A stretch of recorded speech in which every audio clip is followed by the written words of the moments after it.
Hey guys, this is John Kalam from Kuhol Garage, and this is the next video in our garage update series. It seems that the trend of the garage update videos is that I show you a project car that we're working on and also upgrades to the garage. So this is our friend's Kia Pride. Previously, we made a video on it.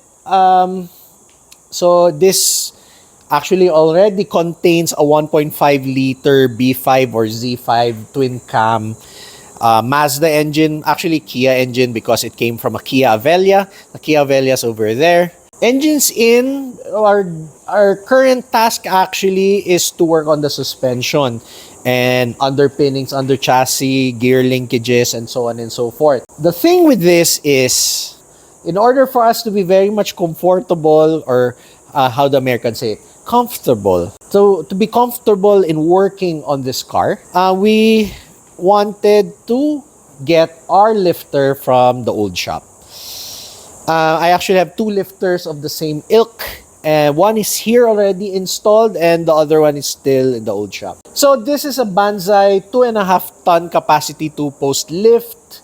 The chains go on the floor, it's not overhead. The chains don't go overhead. It's actually chain driven. I think newer designs use cables instead of chains. So I think this one is a way more durable solution, and it has proven to be quite durable because I bought this secondhand. I actually bought it from the junk shop. I don't know the condition. We got it running at the first shop. Then we moved to the second shop, got it running there, and then now hopefully this would be a more longer term position for this lifter. So this is actually probably a 30-year-old lifter because I'm thinking this used to be ex-Casa. 3-phase lifting motor. I don't have 3-phase electricity here. Okay, I only have single phase. So in the past, until present, I had to use a variable frequency drive inverter or a VFD to get my 3-phase motor running using single phase electricity. So I used a Schilin VFD. It was very difficult to get it figured out because it's too highfalutin for my needs. Okay, I just need the motor running forward once and then activated by an external switch. So it was a big to do.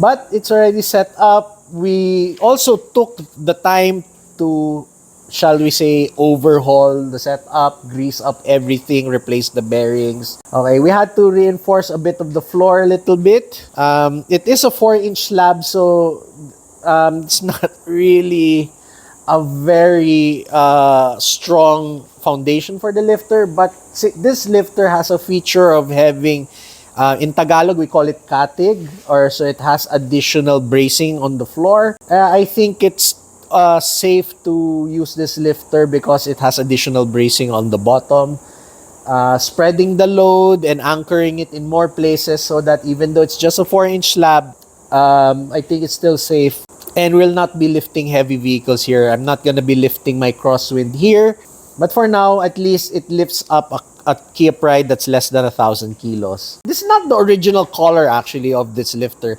I think this lifter was like blue or something. I don't remember. But I think I like yellow. It does match the yellow charade that we have. So, Kia Pride. It's a friend's car. 1.5 swap. I think we're going to be restoring it. Not really nuts and bolts ground up restoration, but we're going to make this car hopefully pretty. I don't exactly know what the owner wants to do for his car.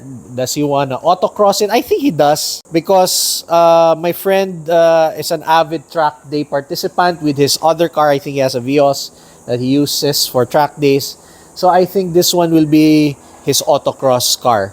So we've already installed the Subaru seats that he requested to have installed. Subaru seats are actually comfortable, has nice bolstering, fits me well. I think we have the same build, roughly speaking. So I think he'll be comfortable with the Subaru seats that we've installed. So that's done. That took a long time. Our next job is under chassis. We're going to restore the front end bushings and all that, CV axle, boots, and other underneath stuff like this gear linkages and so on. We're gonna be doing that. That's why we've worked so hard to do the lifter thing. So we're operating on limited manpower capacity here. Again, this is a private garage. I don't accept outside work that's not for friends and family. Okay, so I just want to make it clear.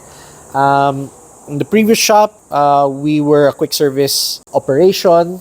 And sad to say, due to various factors, I would be pivoting away from that one. And so we're just doing this one for YouTube, this one for friends and family, this whole shebang that we're doing. Because this is actually where I live right now. It is the dream garage, right?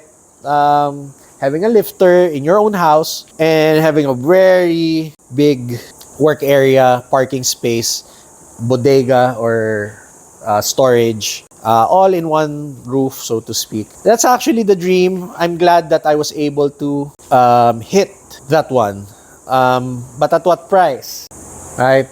Investing in the roof, investing in having this lifter repaired and so on and so forth. I think with the current, shall we say, renovations or repairs or maintenance work that we've done to the lifter, I think on materials, consumables, we're at around, I think I've spent about 6,000 to 7,000 pesos to get this, or maybe more. Let's just put a figure of 10,000 pesos, so about $200, I guess. And again, transportation from the old shop to here was free, more or less, because I had my own trailer. And we brought this from Parañaque to the new location here in wherever this is.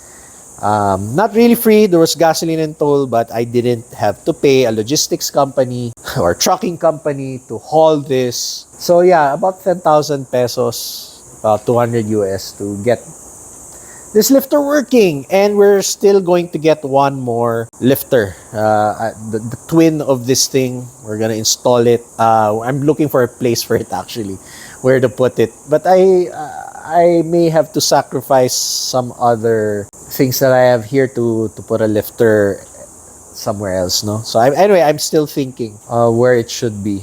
Future plans for this car: get it running, get it prettified, and at least my friend will be able to autocross it. We can autocross together. Because actually autocross, slalom, gymkhana, what have you, that's actually my jam.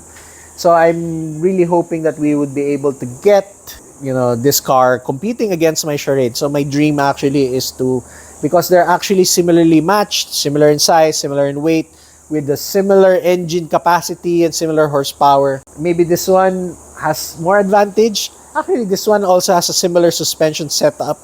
Actually, the Charade and the Pride are quite similar cars. Despite one being a Daihatsu and this one being a Mazda / Kia.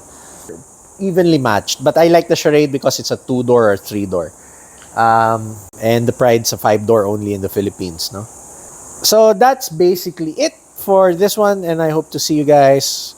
There's still a few more cars to update you with. That said, thank you so much, and stay tuned for the next update.